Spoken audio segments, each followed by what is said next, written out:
नमस्कार। कहानी मेवाड़ की में आपका स्वागत है। पिछले पार्ट में हमने महाराणा राज सिंह के बारे में देखा था।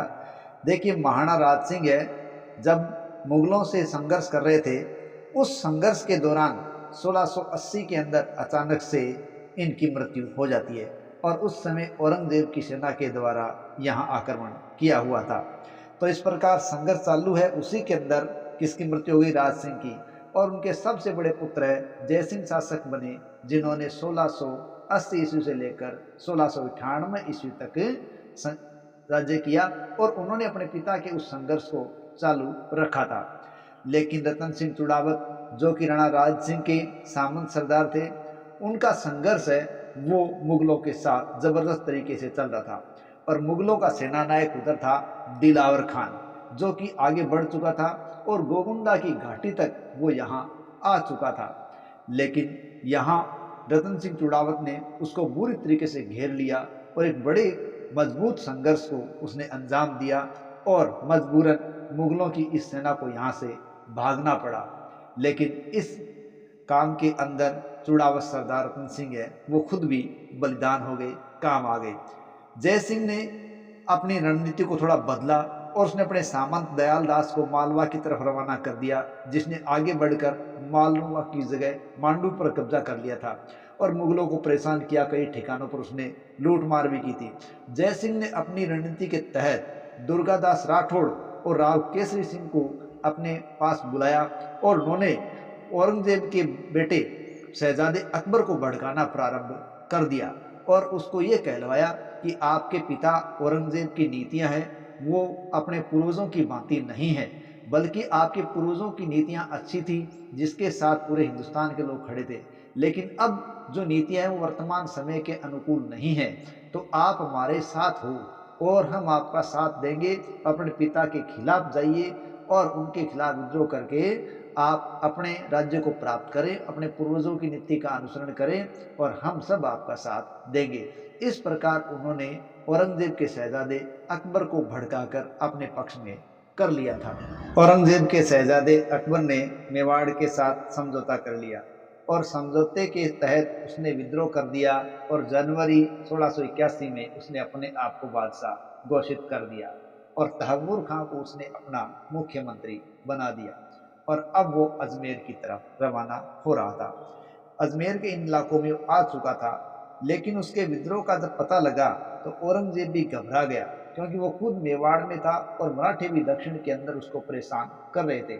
इसलिए उसने अन्य शहजादों और अधिकारियों को अजमेर की तरफ बढ़ने की योजना बनाई और उनको अजमेर की तरफ भेजा और उन अधिकारियों और शहजादों ने अकबर शहजादे को मारने की योजना बनाई। लेकिन इस योजना को वीर दुर्गादास राठौड़ के द्वारा असफल कर दिया गया। वीर दुर्गादास राठौड़ ने किसी तरीके से शहजादे अकबर को बचाया और उसको दक्षिण में सरदार संभाजी के पास पहुंचा दिया। लेकिन मराठा संभाजी के पास वो लंबे समय तक नहीं रुका और वहां से फारस की ओर चला गया। इस प्रकार औरंगजेब के शहजादे अकबर के द्वारा एक असफल विद्रोह किया गया था।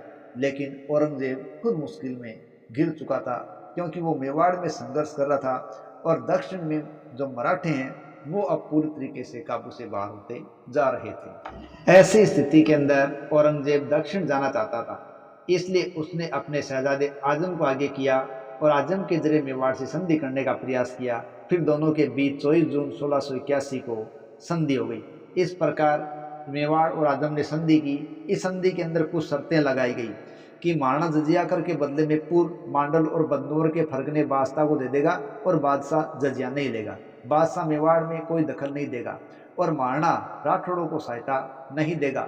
इस प्रकार की संधि की शर्तें हैं वो जयसिंह और आजम के बीच में तय कर दी गई और साथ ही साथ जो जयसिंह है उसका 5000 का मनसब है वो पुनः बहाल कर दिया गया।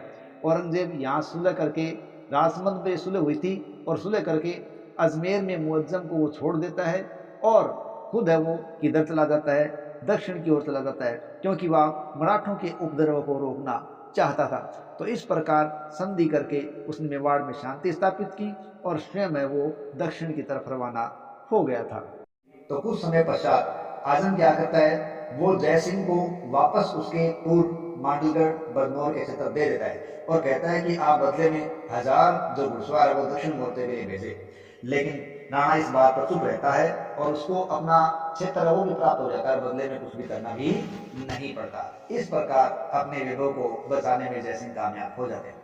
जयसिंह का निर्माण कार्य भी एक ऐतिहासिक निर्माण कार्य है। जयसिंह ने जयसमंद या डेबर झील का निर्माण उदयपुर में कराया। उदयपुर झीलों की नगरी, ये जयसमंद झील है वो गोमती नदी का पानी रोककर करवाई गई।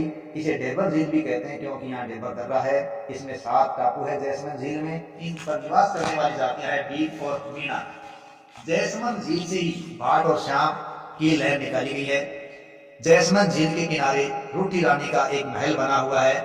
यह जयसिंह की रानी थी, परमार रानी कोमला देवी, उसका बनाया गया, उसके याद में बनाया गया महल है।